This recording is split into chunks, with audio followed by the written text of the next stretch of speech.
Cleo Trucko's journey so far has been one filled with bad luck. Time after time, car after car, she just can't seem to find any fuel. But today, things are going to change. If you need caught up on the story up to this point, there will be a card at the top of the screen, so be sure to click that to check out the previous videos to get caught up beforehand.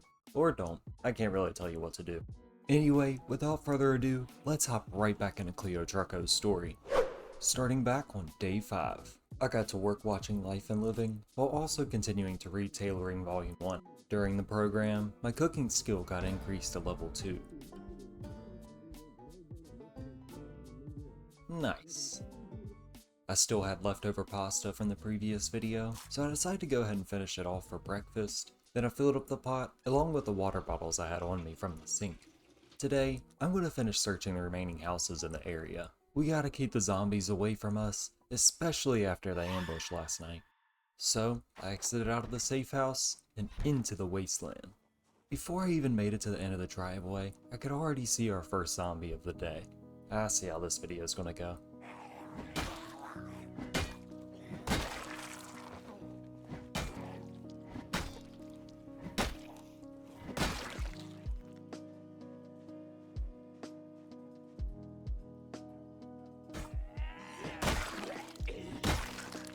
When I made it to the first trailer, I was forced to go in through the window, but in there, found red wine along with a little bit of non-perishable food.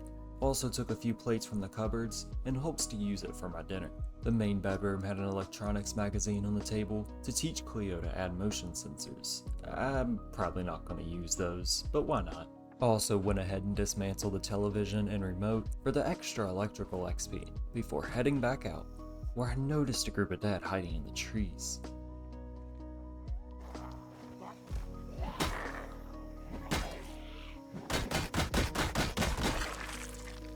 I originally thought that this was the house, but upon further inspection, it's actually a little convenience store. Perfect. All the windows and doors on the front were locked, and when I got around back, I could see the group nearby. But before I took them out, I checked out the door, and it was locked as well. Great.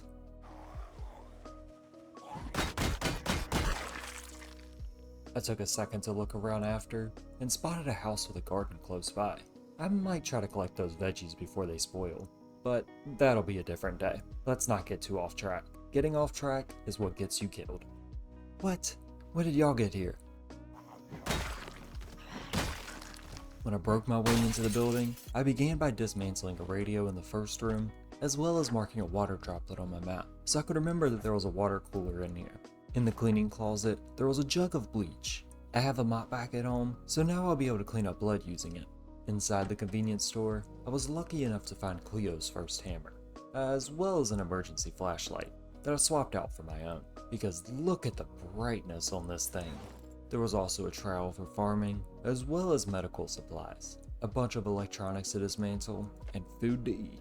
Speaking of that, I started to get a little hungry, and since I had just found a carton of eggs, I wanted to try out my iron gut trait, which should allow Cleo to eat raw eggs without any chance of food illness. But I was too scared it could ruin my run because of one raw egg, so I went ahead and ate the yogurt instead. Y'all tell me down below in the comments if they're 100% safe. I just want some clarification.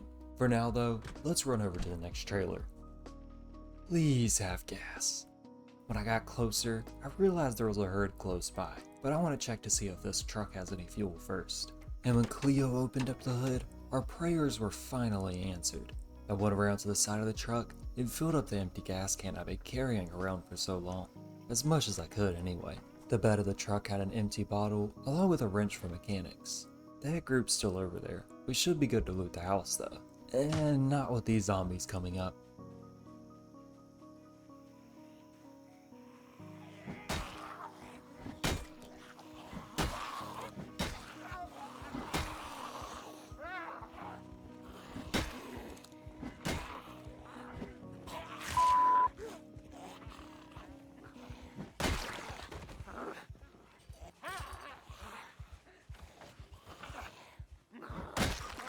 Ah, crap. That was close. I immediately lost all confidence after that fight, and maybe for the better, because I decided to head back home for the night, instead of looting the final trailer. but I did grab a car on the way home.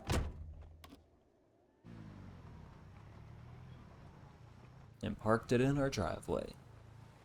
Once all the loot was stored away, I filled up the bottles Cleo had been collecting, then made a stir fry for dinner, adding noodles, chicken, eggs, and a bunch of other ingredients. And while it was cooking, I stood by the TV to watch the Life and Living episode for the night, and tonight's show was on foraging. After I ate up, I decided that tonight would be the night I finally finished tailoring Volume 1, so I sat down until I could finally add it to my finished books corner, and then went to sleep shortly after. Day 6 began with a cigarette in the comfort of my room. Then I sat down by the couch to begin Life and Living. I ate the remaining stir fry from last night for breakfast, and then headed back out to search the trailer.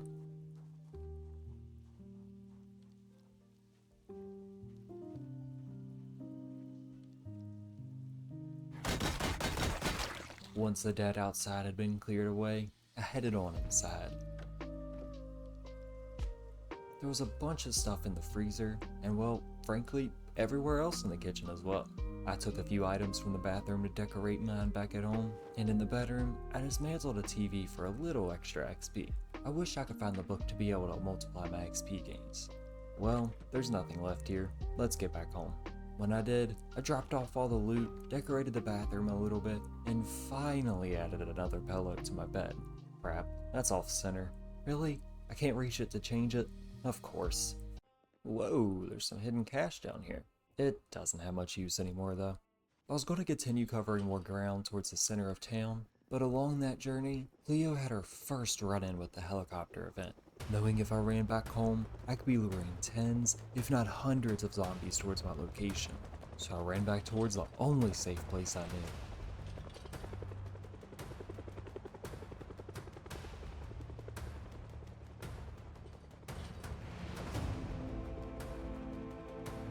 House with the wall.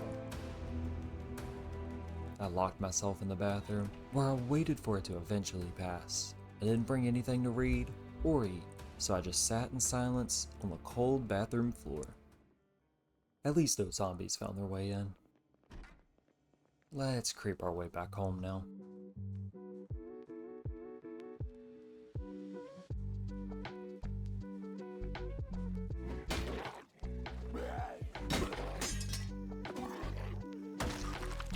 My pipe is now broken. Hopefully he has a baton on him. Nope. Jeez, there's a lot of zombies running through this field here.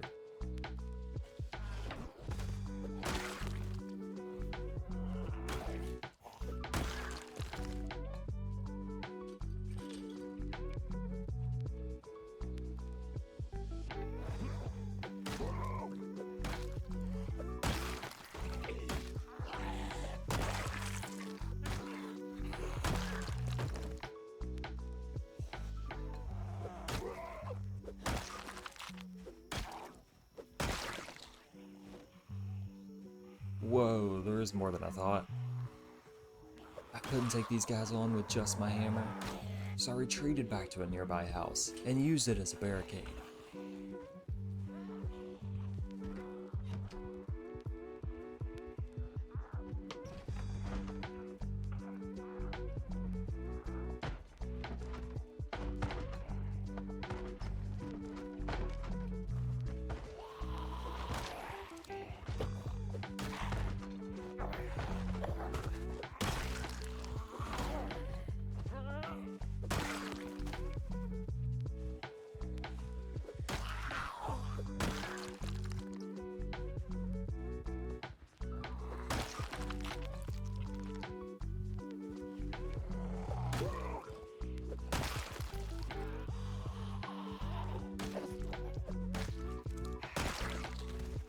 Now I want to ensure there's no more remaining stragglers nearby.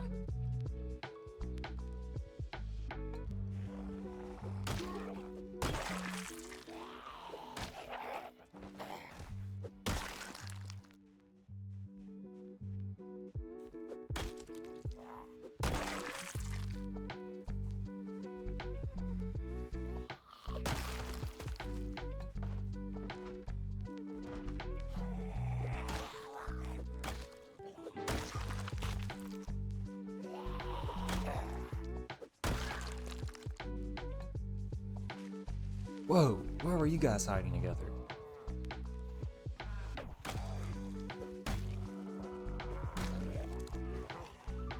Once again, I ran back to the safety of a house and used the windows and doors to my advantage.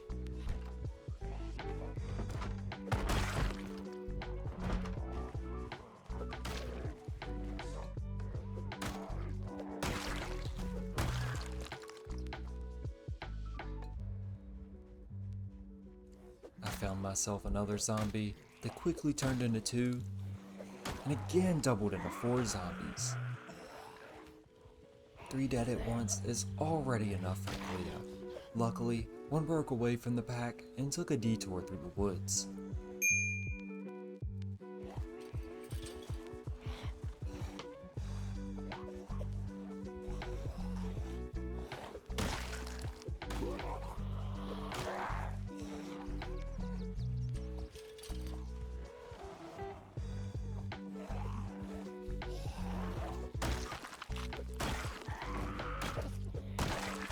Phew, that's all. Oop, never mind. One's waiting behind the house. Wait, no! They're in my house too! Crap!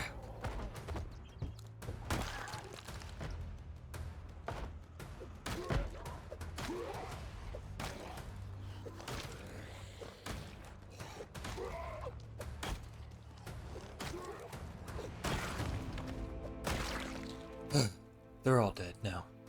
Cleo didn't want the smell of dead to stick to the house, so after I threw the zombies outside, I grabbed the mop and bleach to clean up the blood.